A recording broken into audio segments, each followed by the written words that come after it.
Sir Vizag oil చాలా mafia అండి, oil కూడా మాఫియా. వైజాగ్ పోర్ట్ నుంచి కూడా 25,000 టన్నుల డ్రగ్స్ వైజాగ్ పోర్టుకు వచ్చింది అని ఎన్నికల ముందు చూసాం. సో ఇప్పుడు అదేం లేదు అని సిబిఐ చెప్తోంది. మనకి వైజాగ్ లో సార్ వచ్చిన సమాచారం చిన్న సమాచారం కాదండి. వైజాగ్ లో వచ్చిన సమాచారం ఇంటర్పోల్ నుంచి వచ్చింది. ఇంటర్పోల్ నుంచి గవర్నమెంట్ ఆఫ్ ఇండియాకి వచ్చింది. ఏమని? ప్రజల దేశం నుంచి పెద్ద కంటైన్మెంట్ లో డ్రగ్స్ వస్తున్నాయని. అది సిబిఐ దాని మీద ఆ షిప్ వచ్చిన వెంటనే రైడ్ చేసింది. ఒక కంటైనర్ ని పట్టుకున్నారు, దాని శాంపిల్స్ తీశారు. శాంపిల్స్ తీస్తే జగన్మోహన్ రెడ్డి పోలీసులు పెట్టి కొంతసేపు ఆఫ్ చేశాడు. వాళ్ళని ఇన్వెస్టిగేషన్ చేయకుండా లోనకి రాకుండా ఒక అరగంట గంట ఆఫ్ చేశాడు అని చెప్పి తెలుగుదేశం కూటమి ప్రభుత్వం, కూటమి వాళ్ళకి సంబంధించిన వాళ్ళందరూ వాళ్ళు విమర్శించారు. దాని తర్వాత అది వాళ్ళు పరిశీలించి దీంట్లో ప్రాథమికంగా మేము దర్యాప్తు చేసాం. 25,000 కేజీల టన్నులు, 25,000 కేజీలు కొకైన్ ఉంది. దీని విలువ ఇంటర్నేషనల్ గా చాలా దగ్గర 50,000 కోట్లకి సంబంధించింది.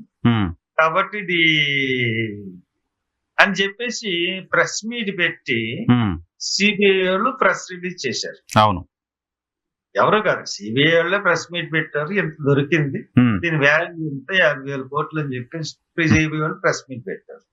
ప్రెస్ మీట్ పెట్టిన తర్వాత దీన్ని సీజ్ చేస్తున్నాం, ప్రాథమిక ఆధారం ద్వారా కొకైన్ ఉంది అని సీజ్ చేశారు. ఆఫ్టర్ దాట్ ఇది జగన్ కి సంబంధించిన షిప్మెంట్ అని చెప్పేసి తెలుగుదేశం, జనసేన, బీజేపీ వాళ్ళు కాదు, జగన్ వాళ్ళేమో ఇది పురంధేశ్వర్ కొడుకు సంబంధించింది, వాళ్ళ కంపెనీలో ఉందని చెప్పేసి వాళ్ళు, అలాగే చంద్రబాబు నాయుడుకి సంబంధించిందని ఒకళ్ళు, ఇలాగ రకరకాలుగా ఇరు పార్టీలు ఎలక్షన్ ముందు మార్చి నెలలో ఇది జరిగింది. దాని మీద ఒకళ్ళొకరు కంప్లైంట్ అయ్యి చేసుకున్నారు. చేసుకున్న తర్వాత 9 నెలలు నేను అప్పుడప్పుడు ఎత్తుతానన్నాను. 9 months ఈ వేళకి 9 months అయిన తర్వాత నిన్న కాక మొన్న గవర్నమెంట్ ఏం చేసిందండి, అసలు ఆ యొక్క కొకైన్ అన్నది, కొకైన్ లో ఏదైతే ఇప్పుడు షిప్ లో పట్టుబడిన పదార్థం ఏదైతే ఉందో దాంట్లో ఫస్ట్ కొకైన్ పాజిటివ్ రిజల్ట్ వచ్చింది. ఇప్పుడు ల్యాబ్స్ లో పరీక్షించినప్పుడు నెగిటివ్ వచ్చిందని చెప్తాం. కాబట్టి మేము దాన్ని రిలీజ్ చేస్తున్నాం కన్సైన్మెంట్ ని అని అన్నారు.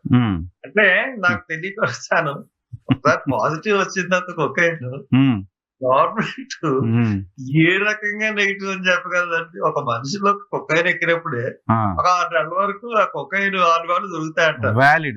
కొకైన్ తాగిన వాళ్ళ మీద 6 నెలలు అయిన తర్వాత కూడా కొకైన్ ఆనవాళ్ళు రక్తంలో కలిసిపోయిందని దొరికేస్తున్నప్పుడు 9 నెలల తర్వాత cocaine positive cocaine negative cocaine అయిపోయిందంటే గవర్నమెంట్ ప్రకటిస్తే సిబిఐ ఎవరు నమ్ముతారు సార్? ఎవరిని కాపాడడం కోసం సిబిఐ మాట ఉన్నది.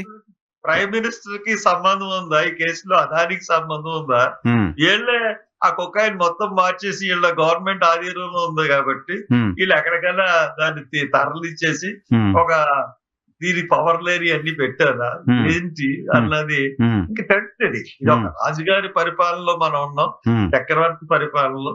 ఆ చక్రవర్తికి అన్ని విభాగాలు అంటే స్వయం ప్రతిపత్తి గల అన్ని విభాగాలు సాష్టాంగ సంస్కారం చేస్తా ఉంటాయి. సిబిఐ గాని, ఈడీ గాని, ఇన్కమ్ ట్యాక్స్ గాని అన్ని విభాగాలు ఆయన చేతిలో ఉంటాయి కాబట్టి మనం ఏం చెప్పలేము దీన్ని. ఎస్ఎన్టీఎస్ అంటే నువ్వు ఇదో పలానా ముఖ్యమంత్రి అంటే పలానా ముఖ్యమంత్రి, ఇది కాదంటే ఇది కాదు అంత రాజుగారి కదా. అంతే, మనకి వేరే ఆల్టర్నేట్ లేదు. ప్రజాస్వామ్య నియంత్ర చక్రవర్తి పాలన నడుస్తుంది కాబట్టి మనం దీని మీద ఏం మాట్లాడతాం.